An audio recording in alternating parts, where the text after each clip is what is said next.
कभी आपने सोचा है, इस दुनिया में अमीर लोग, बड़े बड़े उद्यमी, आखिर ऐसा क्या जानते हैं जो आम इंसान नहीं जानता? ऐसी क्या सोच है जो उन्हें बाकी सबसे अलग बनाती है? इलॉन मस्क, वो इंसान जिसे आज के दौर का सबसे बड़ा विजनरी कहा जाता है, उसने अपनी लाइफ में एक किताब को रेकमेंडेड किया है। एक ऐसी किताब जिसने करोड़ों लोगों की सोच बदल दी। 0 to 1। आज मैं आपको इस किताब की ऐसी बातें बताऊंगा जो आपको झकझोर कर रख देंगी। शायद ये वीडियो देखने के बाद आपकी जिंदगी का नजरिया भी हमेशा के लिए बदल जाए। नमस्कार, आप देख रहे हैं विचार की दुनिया, एक ऐसी जगह जहां हम किताबों से निकली गहरी बातें आपके दिल तक पहुंचाते हैं। यहां हम किताबों को बस समराइज नहीं करते, हम आपको उन विचारों की गहराई में लेकर जाते हैं। आज हम जिस किताब की बात कर रहे हैं उसका नाम है 0 to 1। पीटर थील की लिखी वो किताब जिसे सिलिकॉन वैली में स्टार्टअप बाइबल कहा जाता है।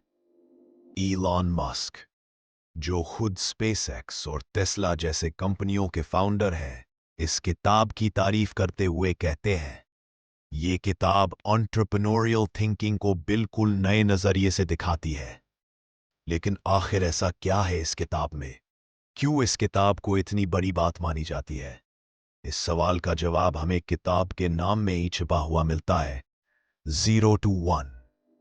ऑथर पीटर थील कहते हैं, दुनिया में दो तरह की तरक्की होती है, हॉरिजॉन्टल प्रोग्रेस, 1 to N, यानी जो चीजें पहले से बनी हैं उन्हें कॉपी करना। उदाहरण के लिए, अगर किसी के पास एक टाइपराइटर है और वो 100 टाइपराइटर बना ले, तो ये सिर्फ कॉपीइंग है, यानी 1 to N progress. 2, vertical progress, 0 to 1, यानी कुछ ऐसा बनाना जो पहले कभी नहीं था। अगर आप टाइपराइटर को छोड़कर एक वर्ड प्रोसेसर बनाते हैं, तो ये 0 to 1 प्रोग्रेस है। यहां आप कुछ ऐसा कर रहे हैं जो दुनिया में पहले कभी किसी ने नहीं किया। पीटर थील कहते हैं, 0 to 1 जाना मुश्किल है, लेकिन असली कमाई, असली इनोवेशन, असली इंपैक्ट वही होता है। सोचिए, अगर आप आज पिज्जा बेचने की दुकान खोलते हैं, तो आप बस वही कर रहे हैं जो पहले से सैकड़ों दुकानदार कर रहे हैं। लेकिन अगर आप पिज्जा को ऐसी नई टेक्नोलॉजी से बनाते हैं जो 1 मिनट में उसे तैयार कर दे, और वो भी बिना ह्यूमन टच के, तब आप 0 to 1 जा रहे हैं। यानी ये किताब हमें सिखाती है कि असली जीत वहां है जहां आप भीड़ से अलग सोचते हैं, जहां आप पुरानी चीजों को दोहराने की बजाय नई चीजें बनाते हैं। पीटर थील कहते हैं, हर बड़ा बिजनेस, हर बड़ी इनोवेशन वहीं से आती है जहां लोग कन्वेंशनल विजडम को चैलेंज करते हैं। वो कहते हैं, अगर आप भी बस कॉपी कर रहे हैं, तो आप बस भीड़ में एक और नाम है। लेकिन अगर आप कुछ नया बना रहे हैं, तो आप दुनिया बदल सकते हैं। किताब के पहले चैप्टर में पीटर थील पूछते हैं, What important truth do very few people agree with you on? यानी ऐसी कौन सी सच बात है जिस पर बहुत कम लोग आपसे सहमत हैं? ये सवाल सीधा लगता है, लेकिन इसका जवाब ढूंढना बहुत मुश्किल है। इसका जवाब ढूंढने वाला इंसान ही असली एंटरप्रेन्योर बन सकता है। पीटर थील कहते हैं, इनोवेशन तभी होती है जब आप वो देख सके। एलोन मस्क ने स्पेसएक्स और टेस्ला भी ऐसी ही सोच से शुरू की थी। जब सब लोग मान चुके थे कि इलेक्ट्रिक कार्स का फ्यूचर नहीं है, मस्क ने उसे पॉसिबल कर दिखाया। पीटर थील इस किताब में एक और बहुत बड़ी बात बताते हैं। वो कहते हैं, आज की दुनिया ग्लोबलाइजेशन पर बहुत ज्यादा फोकस कर रही है। हर देश चाहता है कि वो डेवलप्ड कंट्रीज को कॉपी कर ले, लेकिन कॉपी करने से आप 0 to 1 नहीं जा सकते। उससे बस पोल्यूशन, ओवर पॉपुलेशन और रिसोर्सेज की प्रॉब्लम बढ़ेगी। 0 to 1 प्रोग्रेस सिर्फ टेक्नोलॉजी से आती है। टेक्नोलॉजी का मतलब सिर्फ कंप्यूटर्स नहीं है। टेक्नोलॉजी का मतलब है better way of doing something, यानी किसी भी काम को पहले से बेहतर तरीके से करना। सोचिए, हम में से कितने लोग ऐसे हैं जो बस कॉपी कर रहे हैं? हमारे करियर चॉइसेस, हमारी थिंकिंग, हमारा बिजनेस, सब कुछ बस भीड़ में चल रहा है। लेकिन ये किताब आपको चैलेंज करती है। क्या आप 0 to 1 जाने का रिस्क लेंगे? क्या आप उस रास्ते पर जाएंगे जो मुश्किल है मगर जहां असली सक्सेस छिपी है? पीटर थील कहते हैं, 0 to 1 जाना आसान नहीं है, मगर वही रास्ता आपको भीड़ से अलग बनाता है। आज हमने जाना कि 0 to 1 का असली मतलब क्या है। इनोवेशन, नया सोचना और कुछ ऐसा करना जो दुनिया ने पहले कभी नहीं देखा। लेकिन यह तो सिर्फ शुरुआत है। अगले भाग में हम जानेंगे कंपटीशन का सच क्या है। क्यों पीटर थील कहते हैं कि कंपटीशन हमारी सोच का सबसे बड़ा जाल है। पीटर थील इस किताब में एक ऐसी बात कहते हैं जिसे सुनकर बहुत से लोग असहमत हो जाते हैं। वो कहते हैं कंपटीशन कोई अच्छी चीज नहीं है। जी हाँ, वही कंपटीशन जिसे हमारे स्कूल, कॉलेज, नौकरी, बिजनेस हर जगह आदर्श माना जाता है, वही कंपटीशन असल में हमारी सबसे बड़ी कमजोरी है।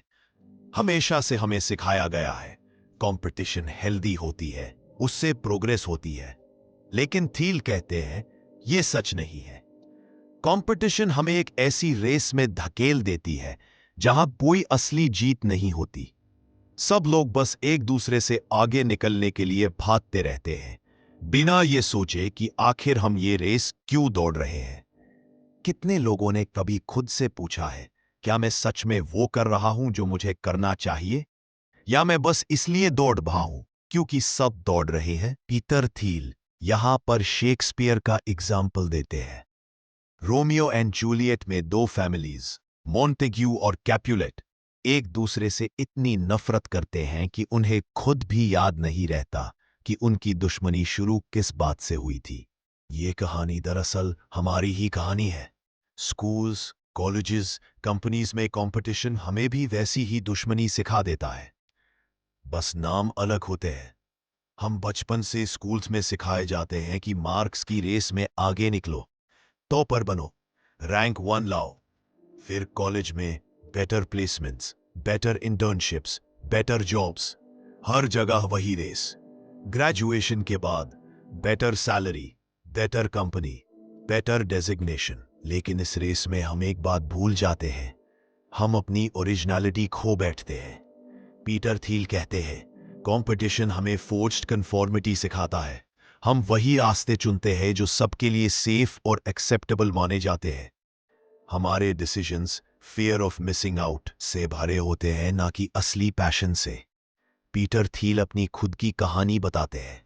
स्टैनफोर्ड लॉ स्कूल में उन्होंने देखा कि कैसे स्मार्ट स्टूडेंट्स बस एक ही चीज के पीछे भागते थे, supreme court clerkship. Supreme court में क्लर्क बनना एक अल्टीमेट अचीवमेंट माना जाता है।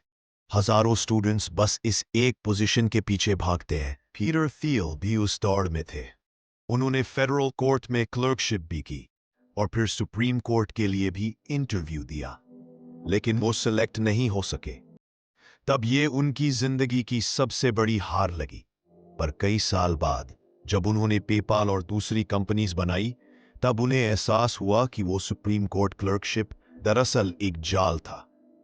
अगर वो सिलेक्ट हो जाते तो शायद वो पूरी जिंदगी दूसरों के लिए पेपर वर्क करते रहते, और आज जो उन्होंने कंपनीज बनाई है वो कभी पॉसिबल ही नहीं होती। थील यहां एक और गहरी बात करते हैं। वो कहते हैं दुनिया में दो तरह की थिंकिंग होती है। एक, मार्क्स की थिंकिंग। लोग इसलिए लड़ते हैं क्योंकि उनके इंटरेस्ट अलग होते हैं, जैसे rich versus poor, boss versus worker. दो, शेक्सपियर की थिंकिंग।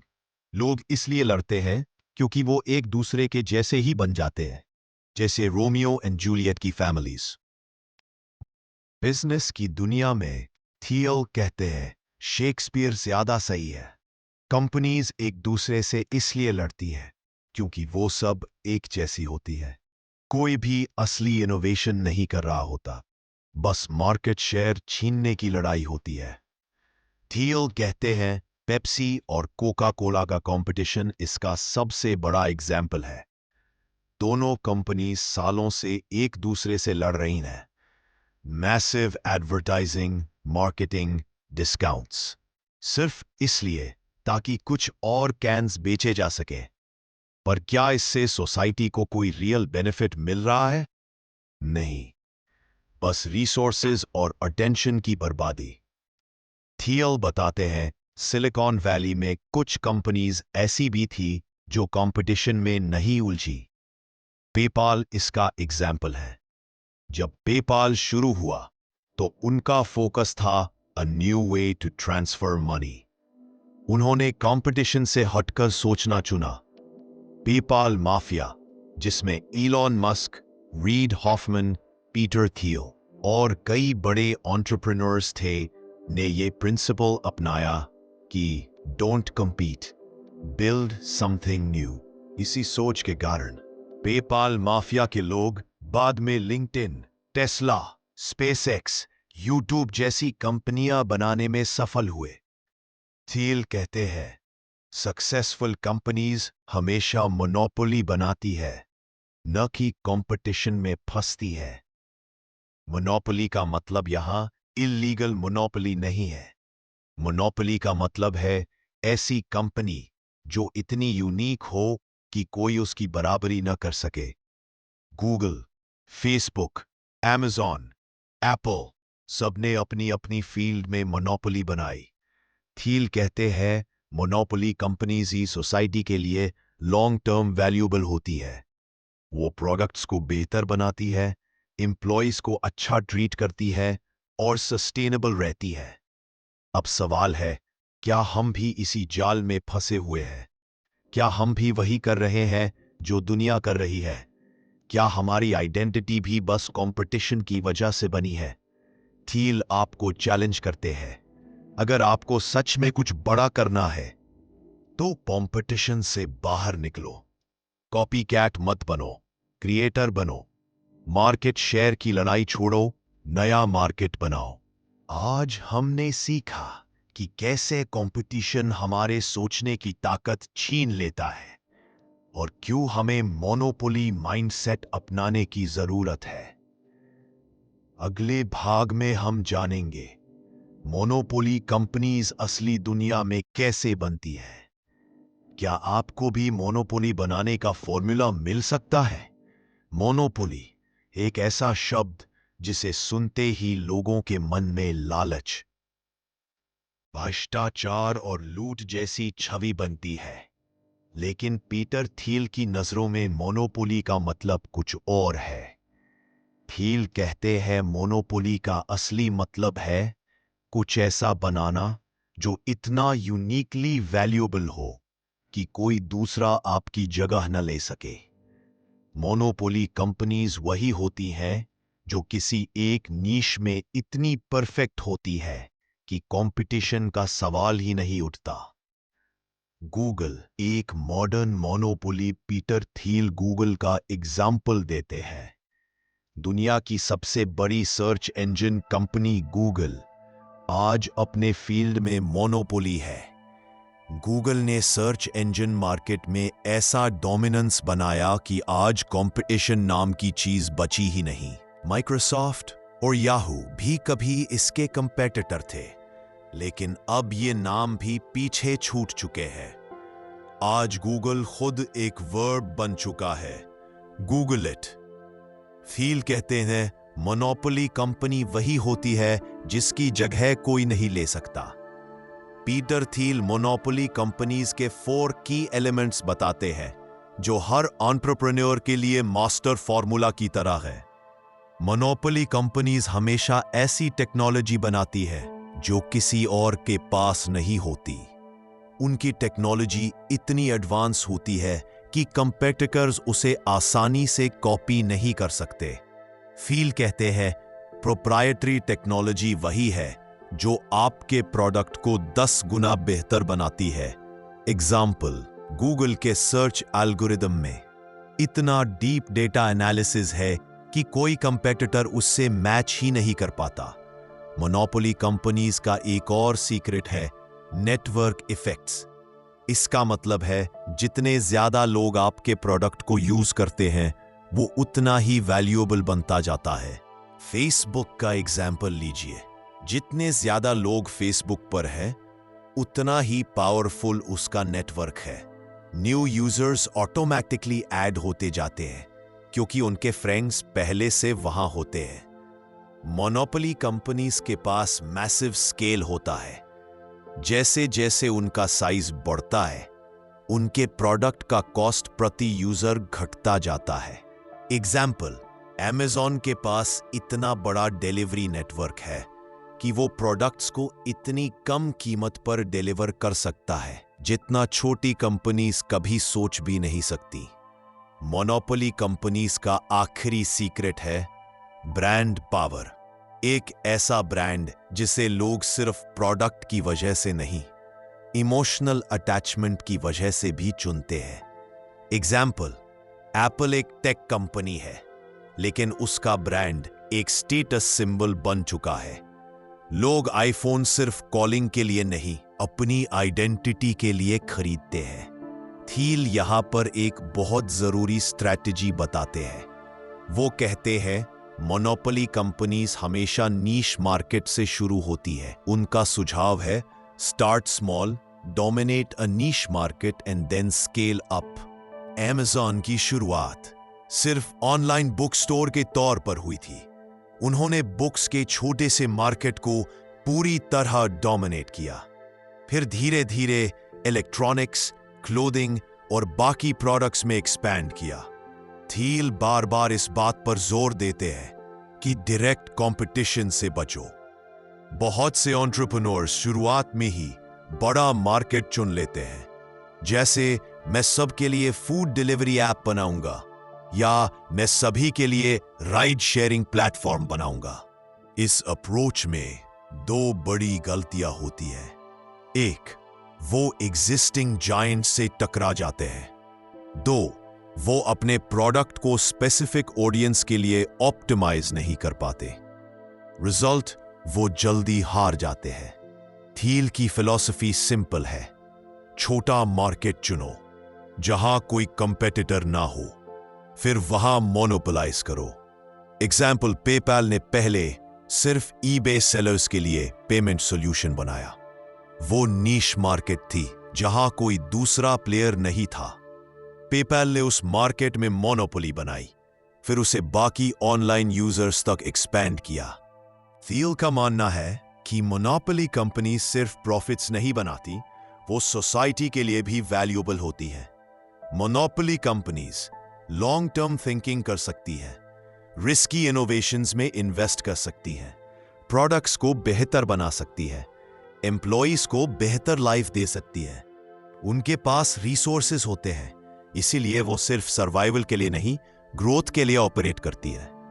इस पॉइंट पर पीटर थील हमसे एक बहुत गहरी बात कहते हैं। कंपटीशन हमें छोटी छोटी लड़ाइयों में उलझाए रखती है, लेकिन मोनोपोली कंपनीज का असली मिशन कुछ नया और बड़ा बनाना होता है। वो पूछते हैं, क्या आप बस भीड़ में एक नाम बनना चाहते हैं या ऐसा नाम बनाना चाहते हैं जो भीड़ से अलग हो? आज हमने जाना कि मोनोपोली कंपनीज कैसे बनती है।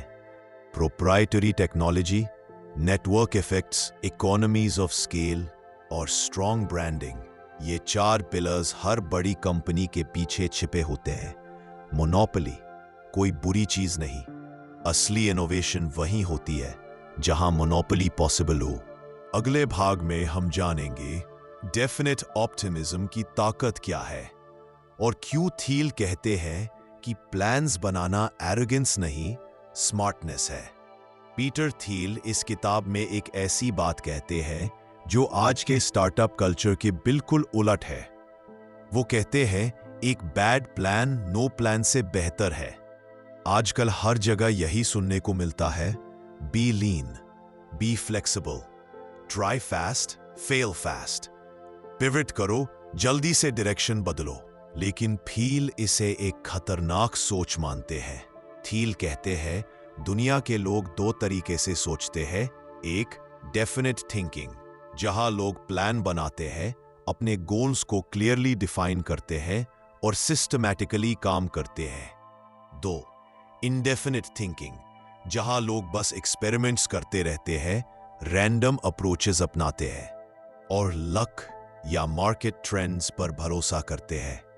थील मानते हैं कि आज की दुनिया में सबसे कॉमन सोच है इंडेफिनिट ऑप्टिमिज्म। लोगों को लगता है कि फ्यूचर ब्राइट होगा, बस कुछ मैजिक होगा और सब कुछ अपने आप बेहतर हो जाएगा। लेकिन इस ऑप्टिमिज्म के पीछे कोई क्लियर प्लान नहीं होता। रिजल्ट, लोग सेफ बेट्स चुनते हैं। वो एमबीए करते हैं, जेनेरिक जॉब्स पकड़ते हैं, इन्वेस्टमेंट पोर्टफोलियो बनाते हैं ताकि रिस्क कम रहे। लेकिन ऐसे लोग लाइफ में सिर्फ सर्वाइवल तक सीमित रह जाते हैं। थील कहते हैं दुनिया के बड़े इनोवेटर्स, ग्रेट एंटरप्रेन्योर्स हमेशा डेफिनेट ऑप्टिमिस्ट्स रहे हैं। उन्होंने रिस्क लिया, लेकिन साथ में डीप थिंकिंग और क्लियर विजन रखा। एग्जाम्पल, इलॉन मस्क, टेस्ला और स्पेस एक्स जैसे प्रोजेक्ट्स में उन्होंने पूरी प्लानिंग के साथ एंट्री ली। स्टीव जॉब्स, एप्पल के प्रोडक्ट्स लॉन्च करने से पहले हर डिटेल पर महीनों तक प्लानिंग करते थे। थील कहते हैं उनका फोकस बस रिस्क लेने पर नहीं था, उनका फोकस था लॉन्ग टर्म सक्सेस पर। थील की नजर में प्लानिंग सिर्फ ऑप्शनल नहीं है, ये सक्सेस की कोर रिक्वायरमेंट है। वो कहते हैं if you don't know where you are going, you will probably end up somewhere else. कितनी बार हमने देखा है कि स्टार्टअप्स बिना प्रॉपर बिजनेस मॉडल के सिर्फ हाइप में लॉन्च होते हैं। Result, 90% startups fail. थील का सिंपल रूल है, don't build a company just to experiment, build it to succeed. 1. Clear goals, आपको एग्जैक्टली पता होना चाहिए कि आप क्या अचीव करना चाहते हैं। 2. Step by step planning, road map होना चाहिए, कहां से शुरू करोगे, कहां पहुंचना है। 3. कन्विक्शन, अपने मिशन पर डीप बिलीफ होना चाहिए, चाहे लोग आपकी बातों पर हंसे। 4. Patience and persistence, long term thinking जरूरी है। सक्सेस कभी इंस्टेंट नहीं आती। आज बहुत सारे एंटरप्रेन्योर्स और इन्वेस्टर्स लॉटरी मेंटालिटी में जीते हैं। उन्हें लगता है बस 10 स्टार्टअप्स में इन्वेस्ट करो, शायद एक बड़ा निकल आए। थील इसे डेंजरस कहते हैं। वो कहते हैं रियल एंटरप्रेन्योर्स लॉटरी नहीं खेलते, वो बिल्डर्स होते हैं। एग्जाम्पल, फेसबुक, टेस्ला, स्पेसएक्स, इनके फाउंडर्स ने क्लियर विजन और डीप फोकस के साथ कंपनीज बनाई थी। वो होप या लक के भरोसे नहीं बैठे थे।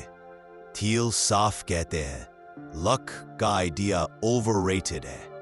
हाँ, कुछ रोल लक का होता है, लेकिन सिर्फ उसी के भरोसे रहना अनवाइज है। वो कहते हैं the most successful people don't wait for luck, they design their own futures. Thiel यहां एक बहुत ही इमोशनल क्वेश्चन उठाते हैं। क्या आप अपनी जिंदगी को बस एक कॉइन टॉस मानते हो? क्या आप सोचते हो कि आपकी सक्सेस बस एक लॉटरी टिकट पर निर्भर है? अगर हाँ, तो आप भी इंडेफिनिट ऑप्टिमिस्ट हो, जो अपने फ्यूचर की डायरेक्शन दूसरों के हाथ में दे देता है। लेकिन अगर आप डेफिनेट ऑप्टिमिस्ट बनते हो, तो आप अपनी किस्मत खुद लिखते हो। एक बहुत पावरफुल एग्जाम्पल देते हैं, मैनहट्टन प्रोजेक्ट।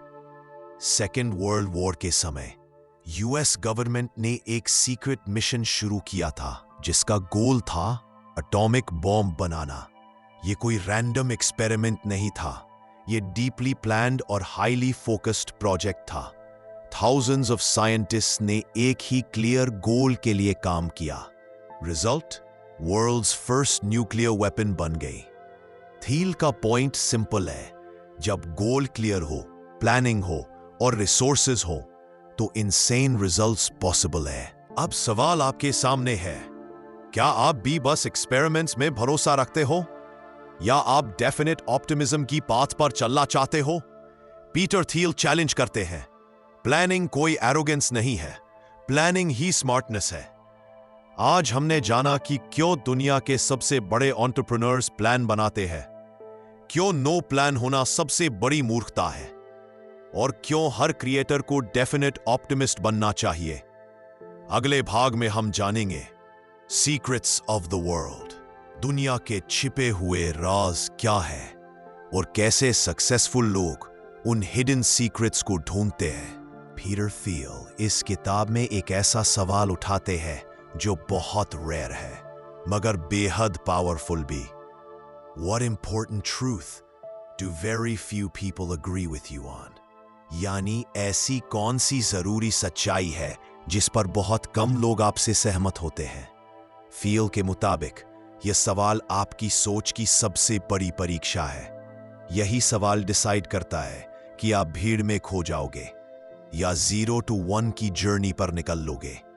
फील कहते हैं दुनिया दो तरह के लोगों से भरी पड़ी है। 1. स्केप्टिक्स, जो मानते हैं कि अब इस दुनिया में कुछ भी नया डिस्कवर करने के लिए नहीं बचा, सब कुछ ऑलरेडी इन्वेंट हो चुका है। 2. बिलीवर्स इन सीक्रेट्स, जो मानते हैं कि दुनिया अभी भी अनगिनत हिडन ट्रूथ्स और सीक्रेट्स से भरी हुई है, बस उन्हें खोजने वाले लोगों की कमी है। फील खुद दूसरे टाइप के इंसान हैं। उनका कहना है The world still has many secrets to offer, both in nature and in human society. Secrets कैसे होते हैं? सीक्रेट्स को दो ब्रॉड कैटेगरीज में डिवाइड करते हैं। एक, सीक्रेट्स ऑफ नेचर, प्रकृति के रहस्य। साइंटिफिक इनोवेशंस जैसे न्यू मेडिसिन्स, एनर्जी सॉल्यूशंस या न्यू टेक्नोलॉजीज, ये सीक्रेट्स नेचर में छिपे होते हैं, जैसे DNA structure, quantum physics etcetera. 2. Secrets of people, समाज के रहस्य, सोसाइटल या बिजनेस सीक्रेट्स, जैसे कोई ऐसा बिजनेस मॉडल जो लोगों ने अभी तक इमेजिन नहीं किया। एग्जाम्पल, एयरबीएनबी, आइडिया कि लोग अपने घरों के खाली रूम्स को रेंट पर दे सकते हैं। उबर, आइडिया कि कोई भी ड्राइवर अपनी कार से टैक्सी सर्विस दे सकता है। पहले इन आइडियाज को असंभव माना जाता था। लोगों को लगता था कि ये प्रैक्टिकल नहीं है, लेकिन फाउंडर्स ने सीक्रेट्स देखे जिन्हें बाकी लोग मिस कर गए। क्यों ज्यादातर लोग सीक्रेट्स को इग्नोर करते हैं? थील इस सवाल का बहुत गहरा जवाब देते हैं। वो कहते हैं आज की एजुकेशन सिस्टम ही हमें सीक्रेट से दूर रखती है। स्कूल, कॉलेजेस में हमें सिखाया जाता है राइट आंसर्स ढूंढो, बुक्स पढ़ो, वही सोचो जो बाकी लोग सोच रहे हैं। रिजल्ट, हम क्रिटिकल थिंकिंग खो बैठते हैं। हम बस सेफ पाथ्स चुनते हैं जहां कोई रिस्क ना हो। थील कहते हैं most people believe in conventions, not in secrets. क्या हमने भी सीक्रेट्स देखना छोड़ दिया है? थील यहां एक दिल को छूने वाली बात करते हैं। बचपन में हम सब एक्सप्लोरर्स होते हैं। हमें हर चीज जाननी होती है। क्यों आसमान नीला है, क्यों चींटी लाइन में चलती है, क्यों बारिश होती है। पर जैसे जैसे हम बड़े होते हैं हम ये सवाल पूछना छोड़ देते हैं। क्यों? क्योंकि सोसाइटी हमें सिखाती है सिर्फ वही सवाल पूछो जिनके रेडीमेड आंसर्स हों। थील कहते हैं सक्सेसफुल लोग वही होते हैं जो ये हैबिट तोड़ते हैं। थील कहते हैं Every great business is built around a secret that's hidden from the outside world. अगर आपको ऐसा सीक्रेट मिल जाता है तो आपके पास मोनोपोली बनाने का सबसे बड़ा चांस है। एग्जाम्पल, पेपैल ने eBay सेलर्स के लिए एक ऐसा पेमेंट सॉल्यूशन बनाया जो उस समय किसी ने इमेजिन भी नहीं किया था। फेसबुक ने कॉलेज नेटवर्क्स में सोशल कनेक्शन का सीक्रेट देखा जो बाकी प्लेटफॉर्म्स नहीं देख पाए। थील इस पर एक डीप फ्रेमवर्क बताते हैं। 1. Believe that secrets exist. मानो कि सीक्रेट्स पॉसिबल है। सबसे पहले आपको यह मानना होगा कि हिडन ट्रूथ्स आज भी मौजूद है। 2. Look where no one else is looking. जहां कोई नहीं देख रहा वहां देखो। भीड़ से अलग सोचो। जहां सब लोग एक दूसरे की कॉपी कर रहे हैं वहां कुछ नया खोजो। 3. Ask unconventional questions. अटपटे अनकंफर्टेबल सवाल पूछो। जिन सवालों से लोग भागते हैं वही सवाल पूछो। एग्जाम्पल, क्यों सभी होटल्स में स्टैंडर्ड मॉडल है? क्यों टैक्सी सिस्टम में लाइसेंस जरूरी है? क्यों कॉलेज डिग्री इतनी जरूरी मानी जा? 4. Small experiments. छोटे एक्सपेरिमेंट्स से वैलिडेट करो। सीक्रेट्स को टेस्ट करने के लिए छोटे एक्सपेरिमेंट्स करो जिससे रिस्क मैनेज हो सके। सीक्रेट्स और मोनोपोली का कनेक्शन। खील कहते हैं, secrets are the key to monopoly. जो कंपनी कोई बड़ा सीक्रेट डिस्कवर कर लेती है वही मार्केट को डोमिनेट कर सकती है। एग्जाम्पल, गूगल का सर्च एल्गोरिथम एक ट्रेड सीक्रेट है जिसने उसे मोनोपोली दी। एप्पल के डिजाइन सीक्रेट्स ने उसे प्रीमियम ब्रांड बनाया। थील इस चैप्टर के अंत में आपसे एक बहुत डायरेक्ट सवाल पूछते हैं, what secret do you know that others don't? यानी आपके पास ऐसा कौन सा आइडिया, ऐसा कौन सा ऑब्जर्वेशन है जिसे दुनिया अनदेखा कर रही है? थील कहते हैं, अगर आपके पास इसका ऑनेस्ट जवाब है तो वही आपके लिए 0 to 1 का रास्ता है। आज आपने जाना, दुनिया के सबसे बड़े इनोवेशंस सीक्रेट से आते हैं। हर बड़ी कंपनी, हर सक्सेसफुल एंटरप्रेन्योर उन्हीं सीक्रेट्स को खोजने में जीनियस होता है। सवाल यह नहीं कि सीक्रेट्स मौजूद है या नहीं, सवाल यह है क्या आप उन्हें देखने के लिए अगले भाग में हम जानेंगे फाउंडर्स पैराडॉक्स। क्यों पीटर थील कहते हैं कि फाउंडर्स गॉड लाइक और फ्रेजाइल दोनों होते हैं? पीटर थील इस किताब में एक ऐसा कॉम्प्लेक्स कॉन्सेप्ट डिस्कस करते हैं जिसे वो कहते हैं फाउंडर्स पैराडॉक्स। थील मानते हैं हर ग्रेट कंपनी का कोर एक चीज होती है, फाउंडर्स यूनिक विजन। लेकिन यहीं से एक अजीब कॉन्ट्रडिक्शन शुरू होता है। फाउंडर्स एक तरफ ऑलमोस्ट गॉड लाइक माने जाते हैं, विजनरीज, इनोवेटर्स, डिसरप्टर्स। वहीं दूसरी तरफ वही फाउंडर्स फ्रेजाइल होते हैं, अनस्टेबल, एक्सेंट्रिक और कभी कभी डेंजरस भी। थील कहते हैं हिस्ट्री की हर ग्रेट कंपनी एक इंडिविजुअल के विजन से शुरू हुई थी। Example, Steve jobs Apple, Elon Musk Tesla SpaceX, mark Zuckerberg Facebook, Larry page and Sergey Brin Google. Thiel के मुताबिक स्टार्टअप्स की शुरुआत में कंपनी की आइडेंटिटी फाउंडर की आइडेंटिटी से जुड़ी होती है। फाउंडर का थिंकिंग स्टाइल, वैल्यूज और पर्सनालिटी सब कुछ कंपनी के डीएनए में घुस जाता है। थील मानते हैं अर्ली स्टेज में स्टार्टअप्स को डेमोक्रेटिक या कंसेंसस ड्रिवन मॉडल से सक्सेस नहीं मिलती। स्टार्टअप्स में स्पीड, फोकस और बोल्डनेस जरूरी होती है जो सिर्फ एक स्ट्रॉन्ग विल्ड फाउंडर ही ला सकता है। थील साफ कहते हैं, a startup is not a democracy, it needs a fierce leader. Thiel मानते हैं अर्ली स्टेज में स्टार्टअप्स को डेमोक्रेटिक या कंसेंसस ड्रिवन मॉडल से सक्सेस नहीं मिलती। स्टार्टअप्स में स्पीड, फोकस और बोल्डनेस जरूरी होती है। स्टार्टअप्स में स्पीड, फोकस और बोल्डनेस जरूरी होती है।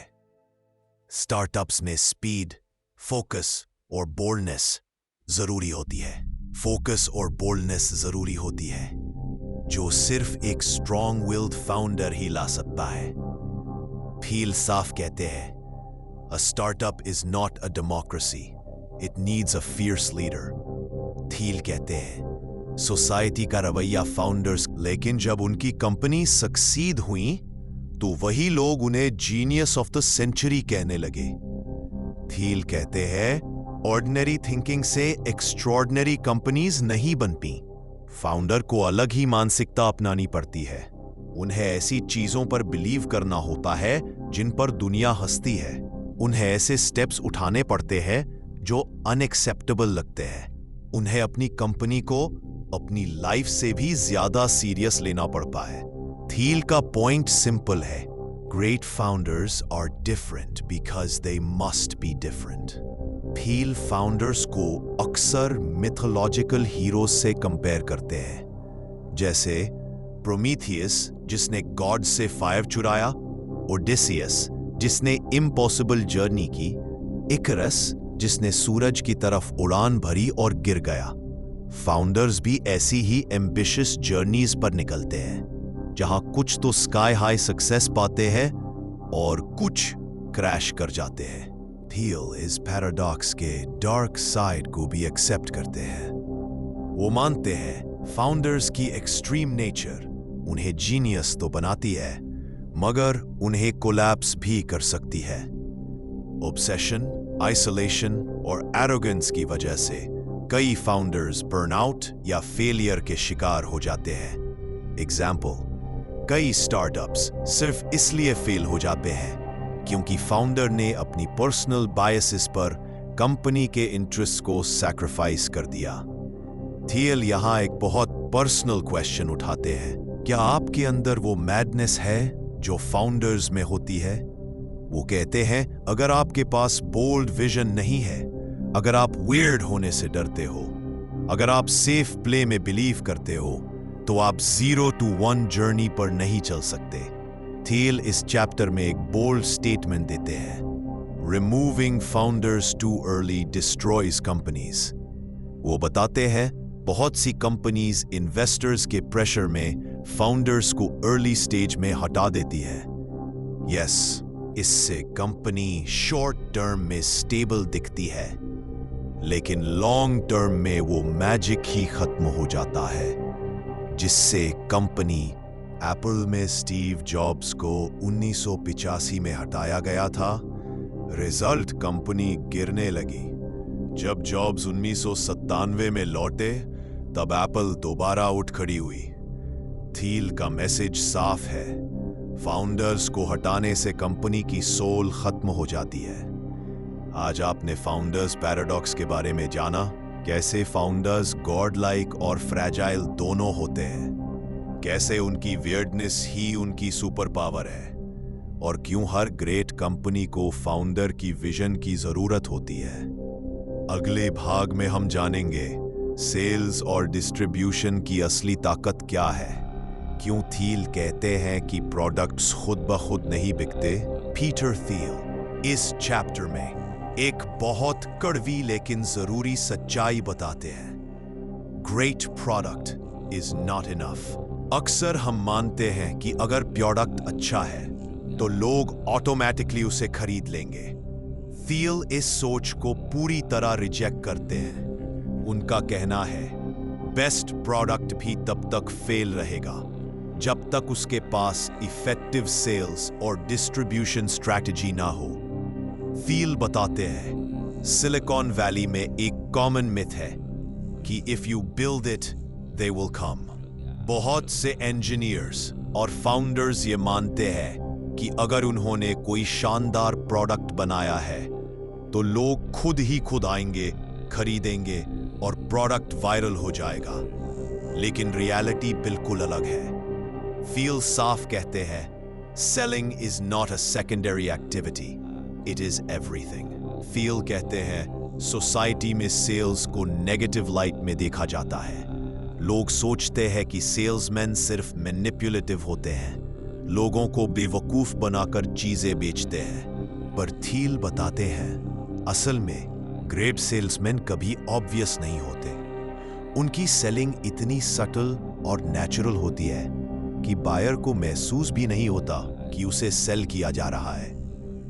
थियल एक फैसिनेटिंग इनसाइट शेयर करते हैं, the most successful sales people hide their methods.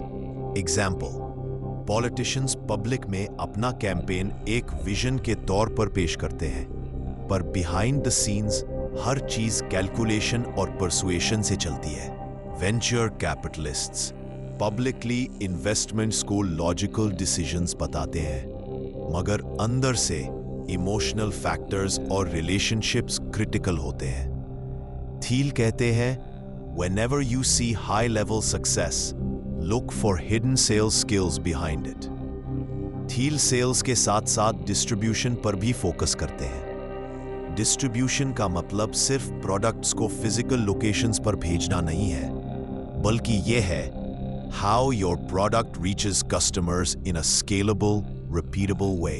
थियल बताते हैं, हर कंपनी को अपने लिए स्पेसिफिक डिस्ट्रीब्यूशन चैनल डिफाइन करना पड़ता है।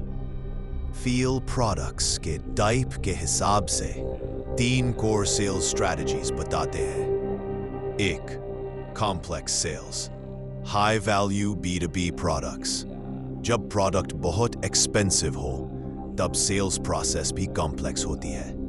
एग्जाम्पल, SpaceX के rockets, nuclear power equipment, enterprise software जैसे सेल्सफोर्स।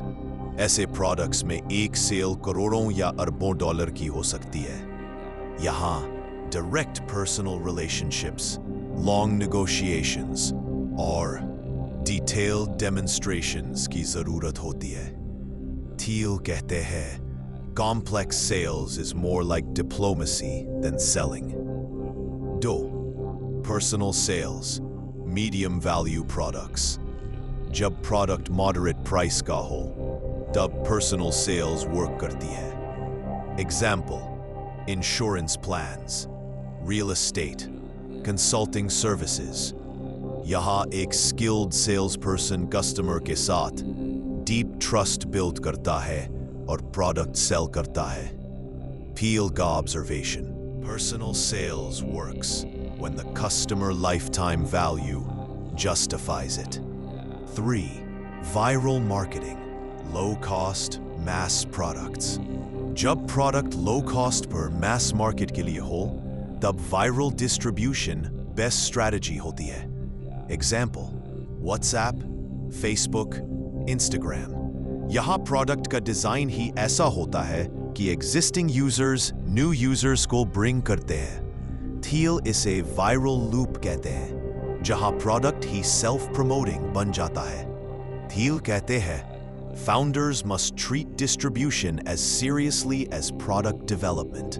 अगर फाउंडर खुद सेल्स एंड डिस्ट्रीब्यूशन को इग्नोर करता है तो उसकी कंपनी लॉन्ग टर्म में सरवाइव नहीं कर सकती।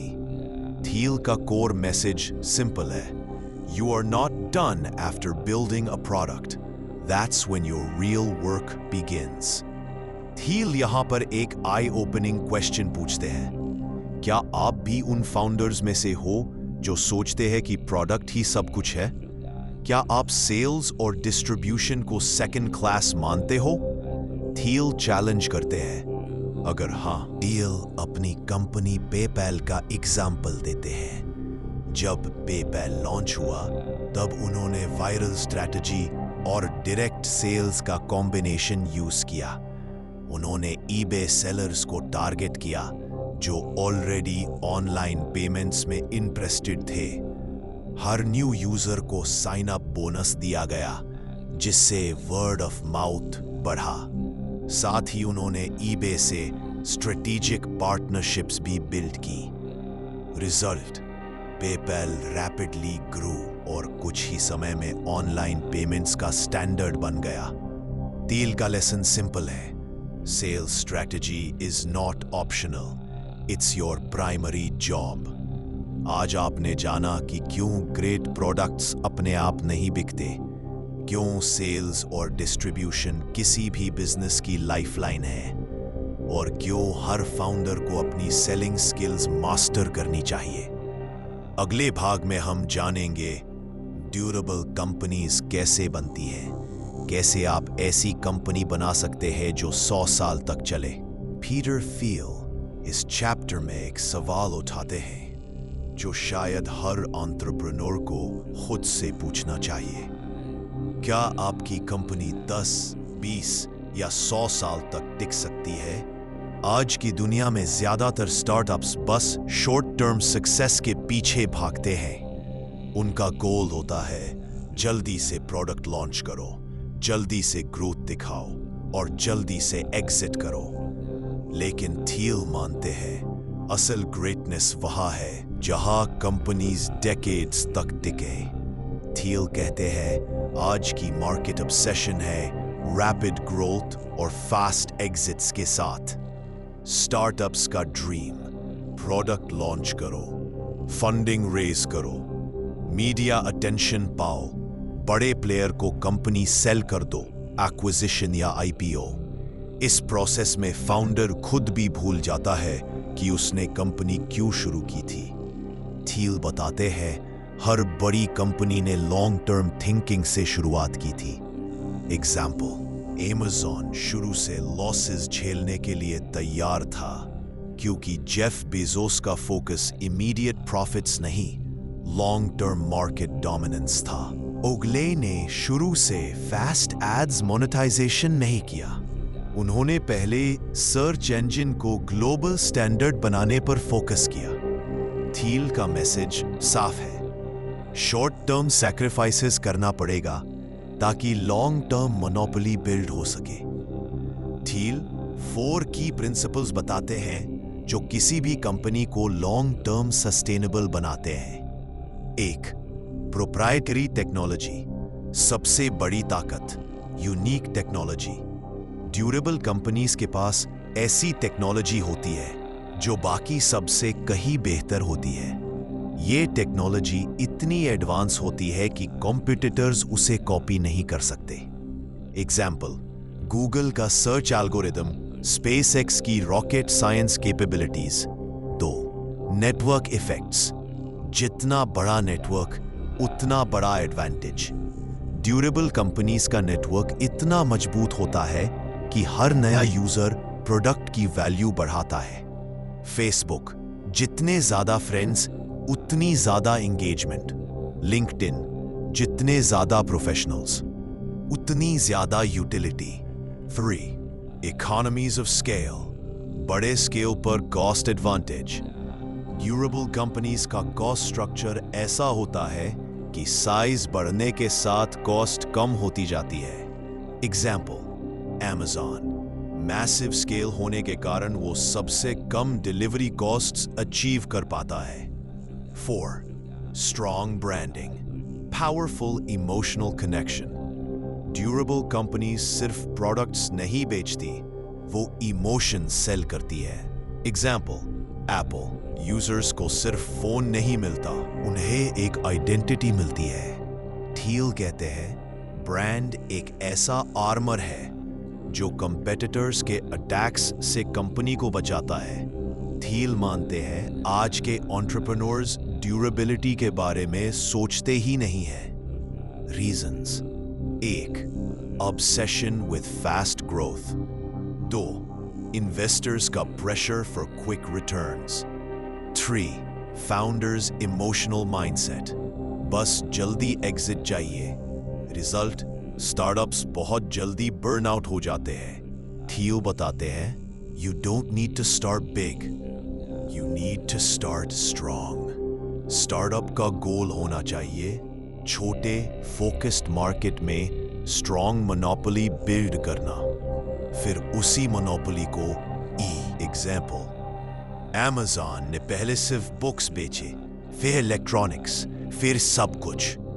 थील का फॉर्मूला सिंपल है, start with a small market, dominate it, then scale gradually.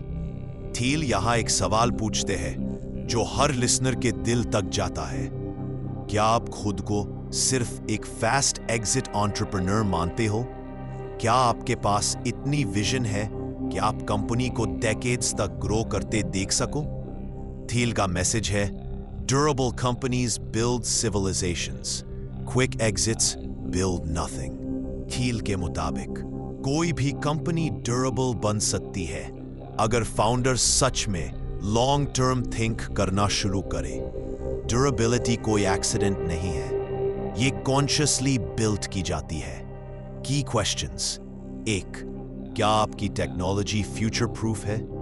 2. क्या आपके यूजर्स टाइम के साथ और वैल्यूएबल होते जाएंगे? 3. क्या आपका कॉस्ट स्ट्रक्चर स्केलेबिलिटी अलाउ करता है? 4. क्या आपका ब्रांड इतनी इमोशनल लॉयल्टी बिल्ड कर सकता है कि लोग आपके प्रोडक्ट को छोड़ ही ना सके? अगर आज आपने सीखा, शॉर्ट टर्म सक्सेस बस एक इल्यूजन है, असल गेम लॉन्ग टर्म मोनोपोली और ड्यूरेबिलिटी का है। ड्यूरेबल कंपनीज वो होती है जो मार्केट को डेकेड्स तक रूल करती है, क्योंकि उन्होंने जल्दी से अमास करने के बजाय पेशेंस और स्ट्रैटेजी से बिल्ड किया होता है। अगले भाग में हम जानेंगे 0 to 1 और इलॉन मस्क। इस किताब ने इलॉन मस्क की कंपनीज पर क्या असर डाला, क्यों इलॉन मस्क इस बुक को रेकमेंड करते हैं? इलॉन मस्क एक ऐसा नाम जो आज इनोवेशन का दूसरा नाम बन चुका है। SpaceX, Tesla, Neuralink, the boring company, her company अपने आप में रेवोल्यूशन है। लेकिन क्या आप जानते हैं, इलॉन मस्क भी पीटर थेल की इस किताब 0 to 1 को अपनी सबसे पसंदीदा किताबों में से एक मानते हैं। इलॉन मस्क कहते हैं, 0 to 1 is a great book for anyone wanting to create or grow a business। पर आखिर ऐसा क्या है इस किताब में जो इलॉन मस्क जैसे विजनरी को भी इंस्पायर करता है? सबसे पहले यह समझना जरूरी है कि पीटर थील और इलॉन मस्क सिर्फ डिस्टेंट एंटरप्रेन्योर्स नहीं हैं, वो एक दूसरे के साथ काम कर चुके हैं। दोनों की जर्नी पेपैल माफिया से शुरू हुई थी। इलॉन मस्क ने X.com नाम की ऑनलाइन पेमेंट्स कंपनी शुरू की थी। पीटर थील ने कॉन्फिनिटी नाम की कंपनी बनाई थी। धीरे धीरे दोनों कंपनीज मर्ज हुई और बनी पेपैल। यहीं से इलॉन मस्क और पीटर थील की बात एक दूसरे से जुड़ गई। हालांकि बाद में उनके रास्ते अलग हो गए, पर दोनों की कोर थिंकिंग में कई कॉमन थ्रेड्स रहे। इलॉन मस्क की entire career philosophy 0 to 1 thinking का ही प्रैक्टिकल एग्जाम्पल है। थील कहते हैं 0 to 1 means creating something entirely new, not just copying what exists। Musk की कंपनीज इसी प्रिंसिपल पर बनी है। 1. SpaceX, from 0 to 1 in space industry। जब मस्क ने SpaceX शुरू किया, तब स्पेस इंडस्ट्री पूरी तरह गवर्नमेंट एजेंसीज और डिफेंस कॉन्ट्रैक्टर्स के कंट्रोल में थी। प्राइवेट स्पेस ट्रैवल का आइडिया तब ऑलमोस्ट क्रेजी माना जाता था। लेकिन मस्क ने 0 to 1 अप्रोच अपनाई। उन्होंने खुद रॉकेट साइंस स्टडी की, खुद कंपोनेंट्स डिजाइन किए, पूरी कंपनी को कॉस्ट एफिशिएंट और रीयूजेबल रॉकेट्स पर फोकस किया। आज स्पेसएक्स स्पेस इंडस्ट्री का सबसे बड़ा प्राइवेट प्लेयर है, जिसने पूरी स्पेस इकोनॉमी को रीशेप कर दिया है। 2. Tesla, revolutionising automotive industry. Electric cars को लॉन्ग टाइम तक फेलियर माना जाता था, लेकिन मस्क ने डेफिनेट ऑप्टिमिज्म और 0 to 1 थिंकिंग से टेस्ला लॉन्च किया।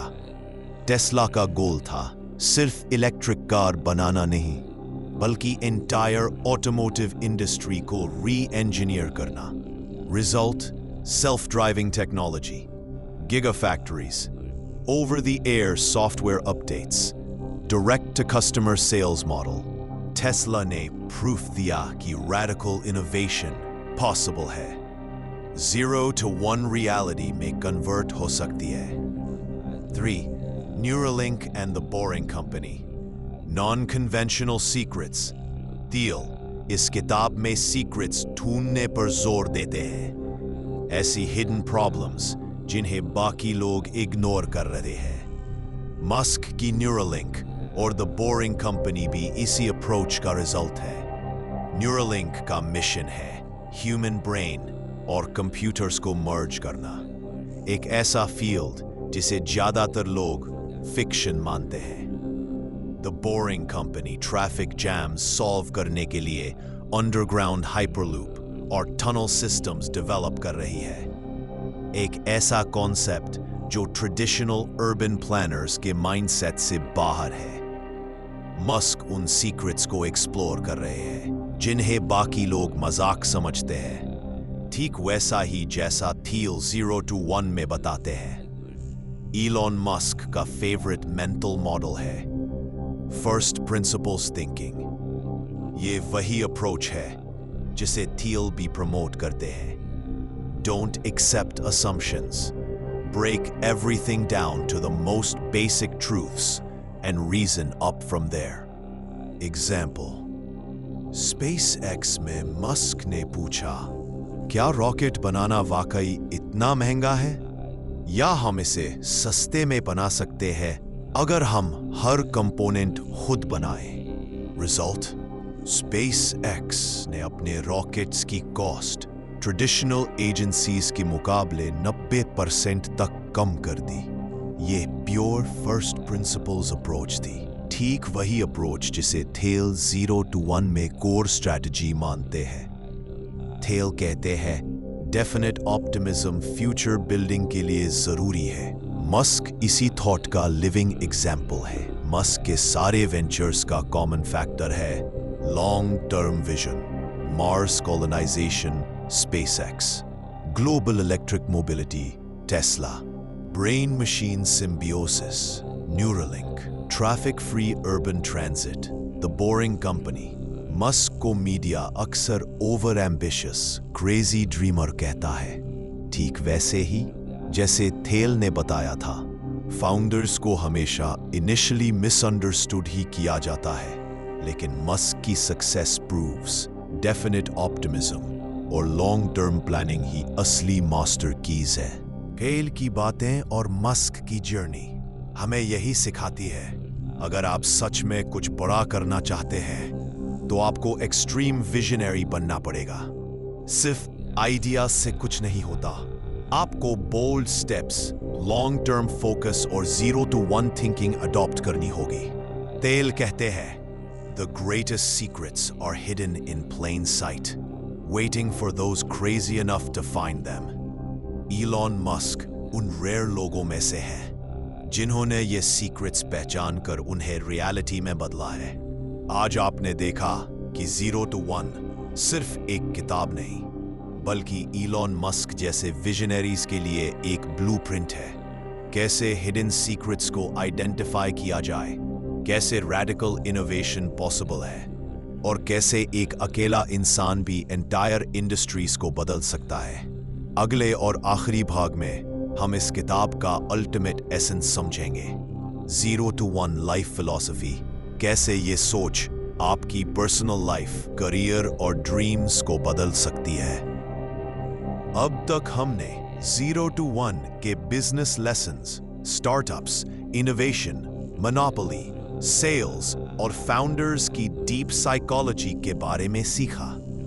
लेकिन पीटर थियल की इस किताब की सबसे गहरी बात बिजनेस से कहीं आगे जाती है। ये किताब एक लाइफ फिलॉसफी भी सिखाती है, 0 to 1 लाइफ फिलॉसफी। थियल कहते हैं 0 to 1 का मतलब सिर्फ कंपनीज के लिए नहीं है। यह सोच आपकी पर्सनल लाइफ, करियर और ड्रीम्स में भी लागू होती है, क्योंकि हर इंसान के पास ये ऑप्शन है 1 to N। कॉपी करो, सेफ चॉइसेस लो, भीड़ में चलो। 0 to 1 कुछ ऐसा करो जो पहले कभी किसी ने नहीं किया। थियल मानते हैं ज्यादातर लोग अपनी जिंदगी 1 to N मोड में जीते हैं।